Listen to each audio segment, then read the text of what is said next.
உத்திரமேரூர் வட்டத்தில் மேல்பாக்கம் உள்ளிட்ட கூடுதலாக கிராமப்புற பகுதிகளுக்கு பேருந்து சேவையினை தொகுதி சட்டமன்ற உறுப்பினர் சுந்தர் துவக்கி வைத்தார்.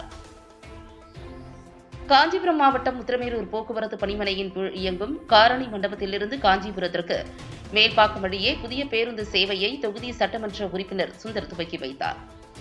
உத்திரமேரூர் அரசு போக்குவரத்து கழக பணிமனையில் இருந்து இயக்கப்படும் தடம் எண் 34A பேருந்து காரணி மண்டபத்திலிருந்து களியாம்பூண்டி அனுமன் தண்டலம் வழியாக காஞ்சிபுரத்திற்கு தினமும் 4 முறை இயக்கப்பட்டு வந்த நிலையில் மேல்பாக்கம் கிராமத்தைச் சேர்ந்த மக்கள் தினமும் 5 கிலோமீட்டர் தூரம் நடந்து சென்று அனுமந்தண்டலத்தில் பேருந்து பிடித்து பல்வேறு பகுதிகளுக்கு சென்று வந்தனர். எனவே காரணி மண்டபம் பேருந்தை மேல்பாக்கம் வழியாக இயக்க வேண்டும் என அப்பகுதி மக்கள் நீண்ட நாட்களாக கோரிக்கை விடுத்து வந்தனர். அதன் அடிப்படையில் காரணி மண்டபம் பேருந்தை மேல்பாக்கம் வழியாக இயக்கும் நிகழ்ச்சி தொகுதி எம்எல்ஏ சுந்தர் தலைமையில் நடைபெற்றது. ஊராட்சி தலைவர் அஞ்சலை, உத்திரமேரூர் அரசு போக்குவரத்து கழக பணிமனை மேலாளர் நாராயணன் ஆகியோர் இந்நிகழ்ச்சியில் முன்னிலை வகித்தனர். உத்திரமேரூர் எம்எல்ஏ சுந்தர் கொடியசைத்து பேருந்து சேவையை துவக்கி வைத்தார்.